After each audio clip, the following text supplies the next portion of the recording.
Chapter 5, Freedom of Expression, Part 3 of 4, Controlling Access to Information on the Internet.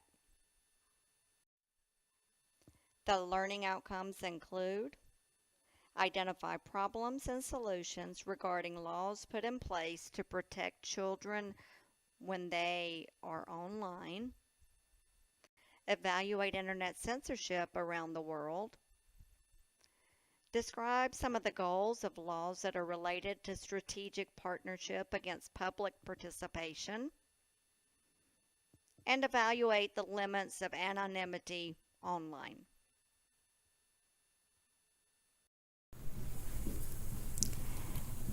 As the internet began to grow, people realized that there might be a need for someone to control how information was accessed on the internet. Thus, the Telecommunications Act was passed in 1996. Its purpose was to allow better competition, more open competition among phone, cable, and TV companies. It was supposed to reduce regulation, encourage new business growth. It was originally for TV, telephone, and radio. Then, at about the same time, the internet started to become more popular. Congress saw that the internet might be a good tool to deliver education as well as communicate with constituents about political ideology and views. So they wanted to have legislation that would promote more use of the internet over time. They also wanted to ensure that only those people who were able or who were adults and were eligible to look at sexually explicit sites were the ones that were going there and not children. Title V of the Act was created specifically to address decency on the internet, although it's been difficult to define since then and even today. The Communications Decency Act is part of Title V. It aims to protect children from pornography. Section 230 provides immunity to providers that may publish user-generated content as long as they are not an editor or providing content. Providers aren't liable even when they receive notification. And this was set up so that you would have people who would agree to provide service and provide content, allow more people to interact together, and that they were not treated as a publisher for legal purposes. As Congress and our executive and judicial branches began looking at how to protect children on the internet, they had to strike a balance between what is legal and community standards. One tool that came about was filters. We still have those today. And here they may block access to websites that are inappropriate or offensive.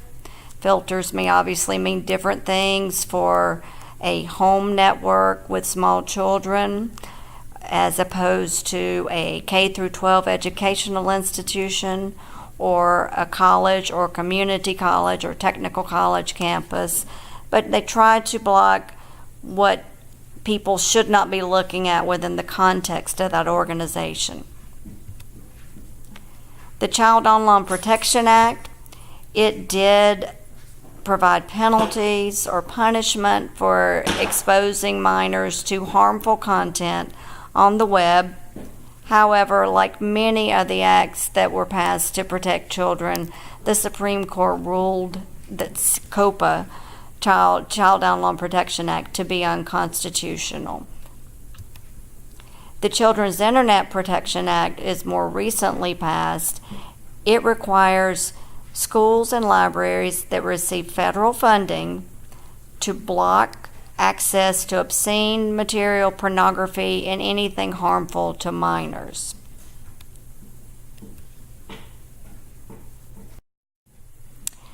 United States versus American Library Association in 2003 did look at the Child Protection Act that allowed libraries and educational institutions to install filters. The Supreme Court ruled that Congress did have the authority to require public schools and libraries who were receiving federal discounts to install filtering software. The justices admitted that filters might overblock, but there was a way for people to disable the filtering software upon request if they were eligible to view material. Since the government was providing funding, they were entitled to define how these funds could be used and under what conditions. The courts thus found that libraries don't violate First Amendment rights by using filtering software. This is one of the few laws that has actually been able to stand up to First Amendment rights. And this did reverse the decision of the district court. Internet censorship is indeed an interesting topic, a challenging topic. When we refer to censorship, it's just keeping people away from certain material and allowing them to access certain material according to the goals of the country, of the organization, or laws that may apply within one organization or country. Access to certain websites may be prohibited or limited.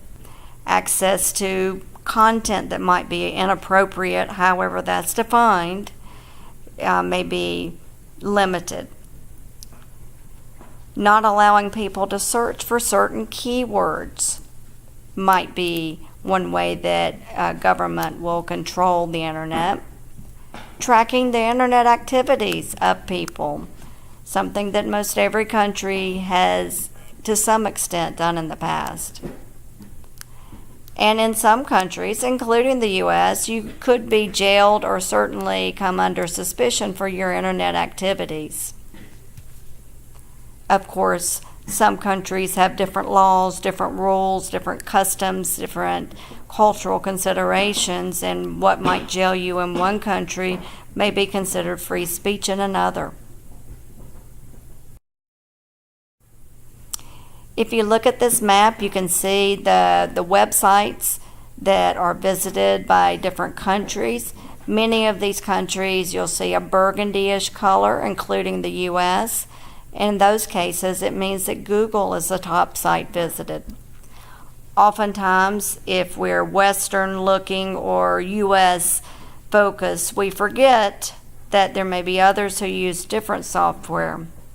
In fact, if you look at green, Baidu in China is the top search engine with over 1 billion people that might use it each day. Baidu has more users than Google does. Google wasn't willing to meet the needs of the Chinese government to censor material on the web as they chose to do. Google chose not to do that, and so thus emerged Baidu.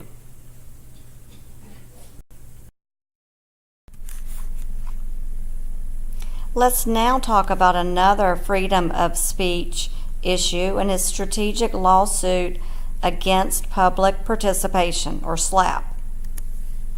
These are damaging lawsuits that are brought with the intention to, quote, chill free speech and healthy debate by targeting those who communicate with their government or speak out on issues of public interest. To try to abridge our right to freedom of speech, corporations, government officials, and others may file lawsuits against citizens and community groups who oppose them and simply inundate them with so many lawsuits that they can't participate. They're unable to defend themselves, which is very expensive because the government or these massive communication corporations come at them, they have an endless supply of money, or much more than an individual or a community group usually does. There are anti-SLAPP laws in place, and this tries to reduce frivolous lawsuits, if there are any merits to the lawsuit, in trying to find that out quickly and helping keep lawyer fees to a minimum. Another way to look at it, and this is simply from Wikipedia, but they worded it well, intended to censor, intimidate, and silence critics by burdening them with the cost of a legal defense until they abandon their criticism or opposition. So they keep on going at you with money and resources until you hush and you no longer have freedom of speech. You're no longer able to publicly participate. Such lawsuits have been made illegal in many jurisdictions on the grounds that they impede freedom of speech.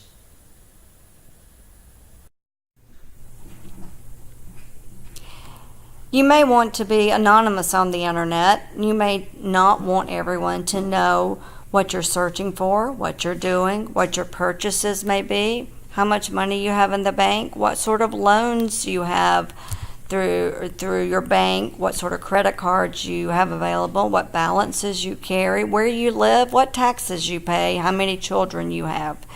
You may want to remain anonymous.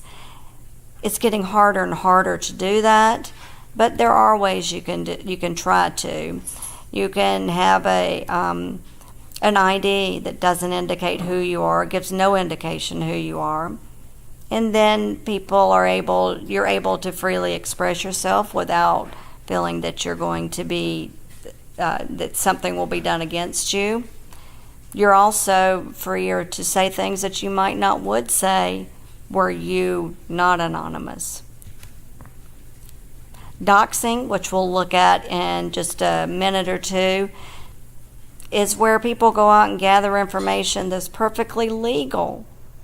Gather information on people that's perfectly legal, compile it together, and sell it or freely share it with others on the internet.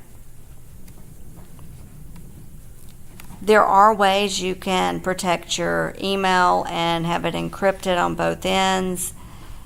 And usually the person you're sending the message with has to have encrypted email as well. There are ways that you can improve the ability of your email to be more private. Generally, just assume that others are able to read your emails. There are texting apps like Signal, for instance, that will allow you to have encrypted end-to-end text messages between you and someone else who has the app. And there are other apps that will help you anonymize your information online. Data brokers go out and gather that data. That's perfectly legal. It may cost them a small fee, or they may access a database for a certain amount of time to get the information they need. Arrest records, business directories, social media, which many of that you allow people to search anyway, and other public records, marriage licenses, births and death notices, things like that are legal but not completely free and easy to gather, but inexpensive and allowed to be gathered. Doxing goes a little farther. In this case, you're trying to let others know who someone is, how to contact them.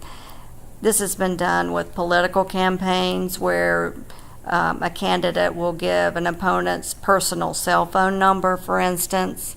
It's been done by groups that are opposed to the Westboro Baptist Church, where their names and addresses have been exposed.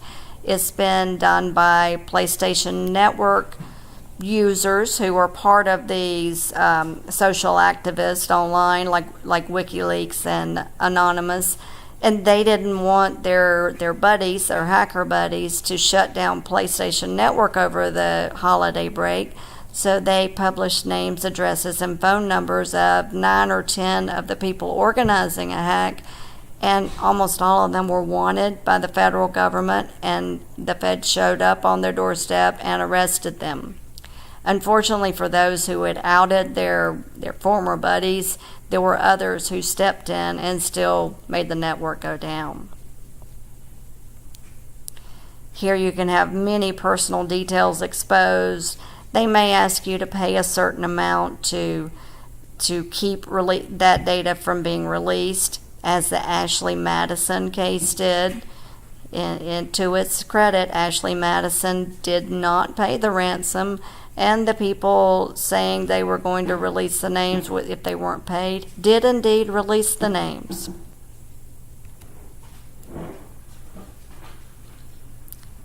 I encourage you to take a look at this short video from 60 Minutes, where it gives you a little more information on data brokers and online tracking.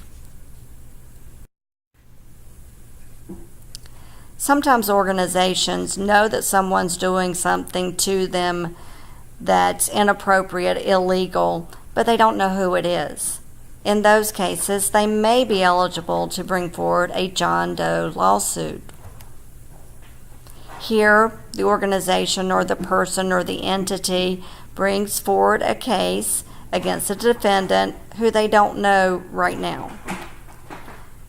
The person they're trying to find is communicating using many of the tools we were talking about to remain anonymous. When the identity is determined, then the organization, entity, person puts the name of, in place of John Doe, will put the person's real name. The person bringing forward a suit can ask the court to issue a subpoena and require a person to appear, so then they can determine who it is. If the permission is given, then any person who might have information, any third party that may have information about the identity of the defendant, may be required to share the subpoena or share the information with you. You must issue the subpoena in good faith and not just do it as you go on a fishing expedition.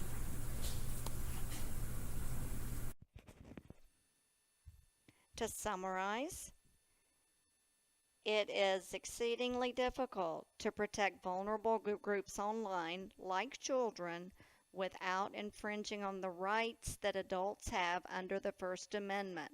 Adults are allowed to go to pornographic sites as long as it's not child pornography. So how do you limit access by children without limiting adult access? All countries censor internet searching. Some just do it more than others or in different ways. Here in the U.S., we will close accounts related to ISIS or other terrorist groups, for instance. Laws have been put into place to make sure that U.S. citizens have the ability to express their opinions about an organization or corporation without being burdened by excessive legal fees. Finally, there is little anonymity online. Assume you're not anonymous and move on. You may use encryption and other types of technology tools and applications to help protect your identity, but simply assume you're not anonymous.